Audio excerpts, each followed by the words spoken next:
안녕하세요, 이치인워프입니다. 새해가 된 지 벌써 2달이 다 되어가고 곧 봄이 오는데요.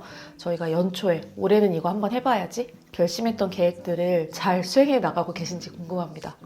저한테도 나름대로 여러 가지 목표가 있었는데요. 건강하고 또 무해한 삶을 살기 위한 시도를 하나 둘씩 해보고 있는데요. 이것들이 모이니까 저의 새로운 루틴과 습관이 되더라고요. 그래서 오늘은 최근에 저의 일상을 바꿔준 습관들에 대해서 이야기를 해보려고 합니다. 적용할 수 있는 건 같이 적용해보면 좋을 것 같아요. 그러면 시작해볼게요. 첫 번째로는 쓰레기를 덜 만들려고 노력합니다. 내가 쓰고 쓰레기통에 버리는 것들이 다시 쓰임을 받는 확률이 정말 낮더라고요. 재활용품 같은 경우에도 내가 아무리 열심히 분리해서 재활용을 하더라도 생각보다 재활용률이 되게 낮았습니다. 애초에 쓰레기를 조금 덜 만드는 것이 내가 계속 살 미래에 지구를 위해서 더 나은 일이라고 생각해서 쓰레기를 만들지 않으려고 노력을 하고 있어요. 가장 최근에 시도하는 게 휴지인데요. 우리가 가장 죄책감 없이 잘 쓰게 되는 게 휴지인 것 같아요. 그래서 저는 휴지를 비치해두는 공간을 최소한으로 해두었어요. 저희 집에는 화장실이랑 식탁에만 두었고요.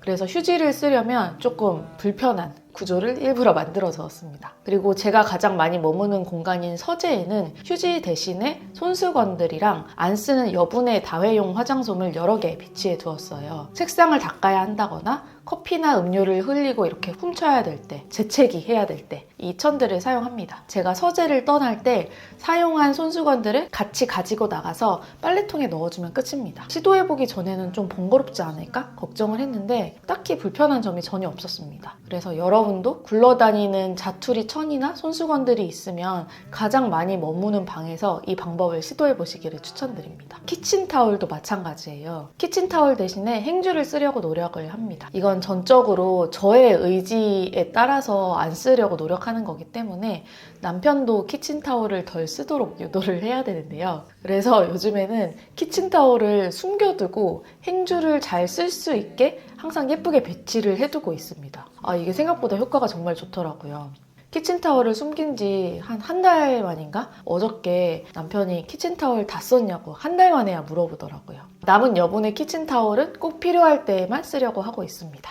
두 번째로 뭘 사려고도 하지 않지만 뭘 버리려고도 하지 않습니다. 미니멀리스트가 사지 않는 것은 알겠지만 버리지 않는 것은 좀 안 맞지 않느냐라고 생각하실 수도 있는데요. 이것도 방금 말씀드린 쓰레기를 안 만드는 것과 연관이 있어요. 사실 내 몸이 제일 편한 비움의 방법은 쓰레기통으로 직행시키는 거거든요.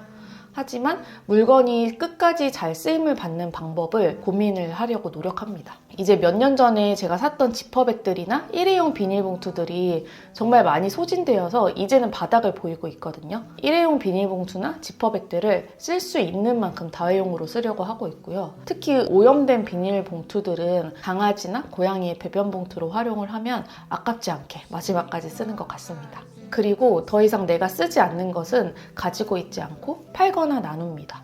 가장 좋은 것은 파는 것이라고 생각해요. 진짜 고가의 제품을 제외하고는 당근마켓이나 이런 곳에 파는 것이 돈을 벌기 위한 목적은 아닌 것 같아요. 업로드를 하고 누구를 만나고 거래를 하고 이런 수고를 생각하면 3,000원, 5,000원 주고 파는 게 의미가 없거든요. 배달 알바 하는 게 나을지도 모릅니다. 하지만 누군가 이거를 돈 주고 사게 되면 다음 주인도 그 돈만큼의 값어치를 위해서 이 물건을 조금 더 잘 써주지 않을까 생각을 해요. 나눔을 하면 받는 입장에서 좀 더 버리기 쉬운 물건이 되잖아요. 저만 해도 그냥 사은품으로 받은 물건들은 쉽게 버리거든요. 이 물건이 내 품에서 그냥 사라져 버리는 게 라이프 사이클의 끝이 아니라 그 이유를 생각하면 제 가치를 받고 부지런히 팔아주는 것이 이 물건에게 가장 좋은 것 같습니다. 하지만 주변에 나누어줘도 이 물건을 정말 잘 쓸 친구가 있다면 저는 나눔을 먼저 하는 편이긴 해요. 쓰지 않는 화장품이나 내가 더 이상 읽지 않는 책 같은 것들은 이런 거 받을 사람 있어?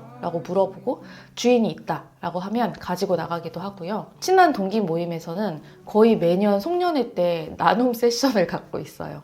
내가 쓰지 않는 물건들을 각자 몇 개씩 싸들고 나와서 이 물건이 얼마나 가치 있는지를 발표를 하고 원하는 사람이 있으면 가져가요.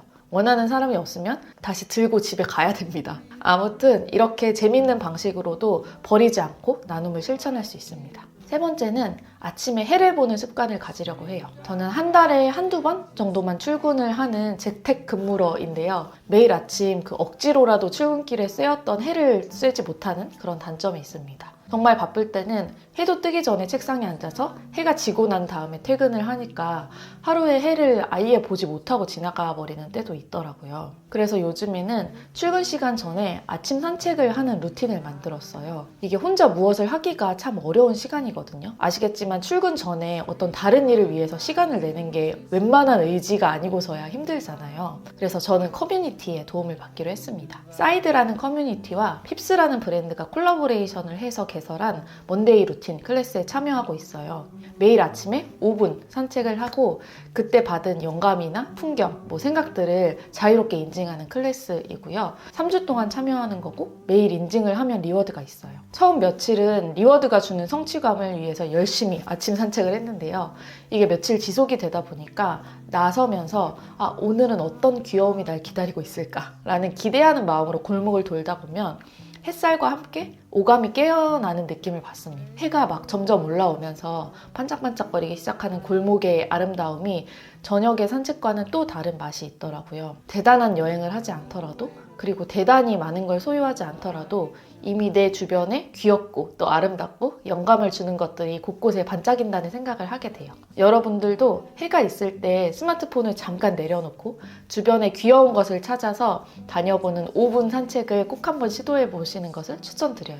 3주간의 커뮤니티가 끝나더라도 저의 루틴으로 단단하게 자리 잡기를 바라고 있습니다. 마지막 네 번째는요. 의식적으로 채소 먹기 습관입니다. 바쁘다 보면 배달 음식이나 레토르트 음식 같은 거에 잠식이 되는 경향이 저는 너무 세서 의식적으로 채소 먹기 연습을 해보고 있습니다.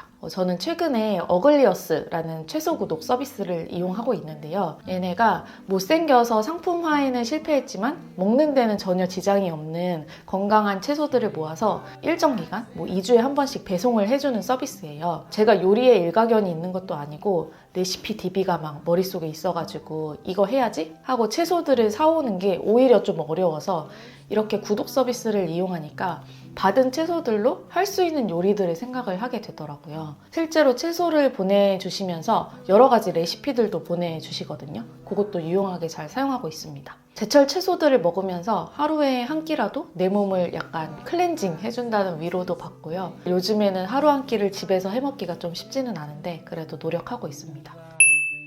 여러분들에게 건강함과 무해함을 선사하는 습관들은 무엇이 있는지 궁금한데요. 혹시 제가 요즘 실천하는 습관들 중에 여러분에게 도움이 될 만한 것들이 있다면 저와 함께 시도해보시면 어떨까 싶습니다. 이 외에 건강한 습관이 있다면 댓글로 자랑도 해주세요. 그러면 저는 다음 영상으로 또 찾아올게요. 좋은 하루 되세요. 안녕.